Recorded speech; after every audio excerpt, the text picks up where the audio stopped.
Merhabalar, tatlı mutfağıma hoş geldiniz. Bugün sizlere herkesin bilmesi gereken harika bir karışımdan bahsedeceğim.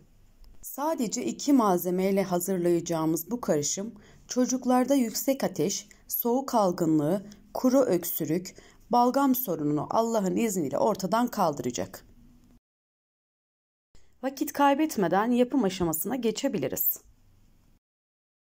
Öncelikle bir çay bardağı soğuk sıkım, doğal olduğundan emin olduğumuz zeytinyağı ve bir baş kadar da sarımsak kullanacağız.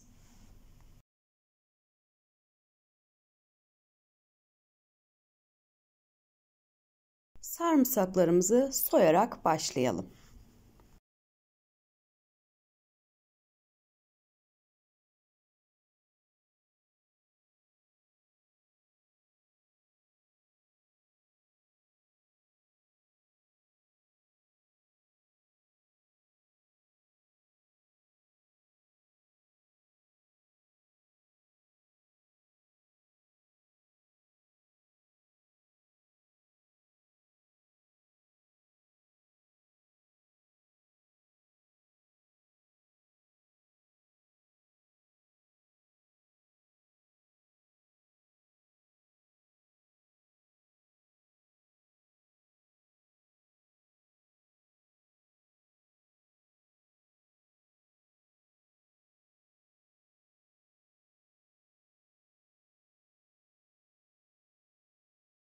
Öncelikle soymuş olduğumuz sarımsaklarımızı yıkayalım. Ben rendeleyerek yaptım. Siz isterseniz havanda kullanabilirsiniz. Doğrayarak yapmayalım. Suyunun çıkması gerekiyor çünkü.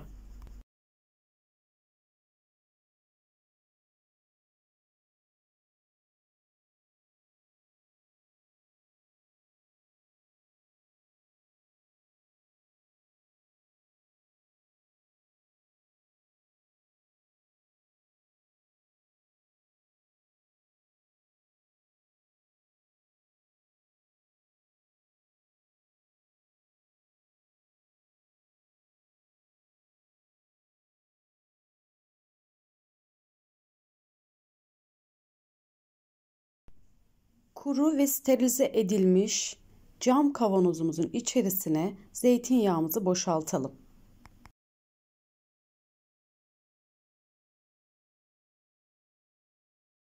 Üzerine rendelemiş olduğumuz sarımsağı da ekleyip karıştıralım.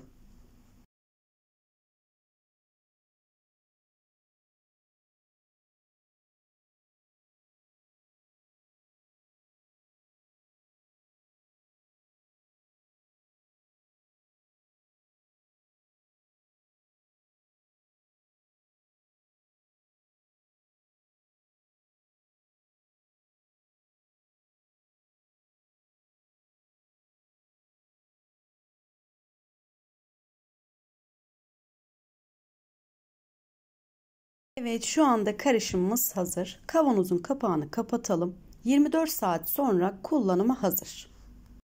Evet, gelelim nasıl kullanacağımıza. Çocuklarda soğuk algınlığı problemi varsa akşam yatmadan önce topuğuna sürelim, çorap giydirip yatıralım.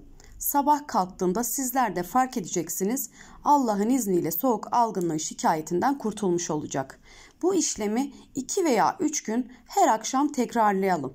Ateşi olduğunda topuğuna sürüp masaj yapalım. Ateşinin düştüğünü göreceksiniz. Özellikle bronşiti olan çocuklarda çok etkili. Evet, videom buraya kadardı. Beğenmeyi ve kanalıma abone olmayı unutmayın. Bildirim zilini mutlaka açın. Tariflerimden ilk siz haberdar olun. Bir sonraki tarifimde görüşmek üzere. Allah'a emanet olun. Hoşça kalın.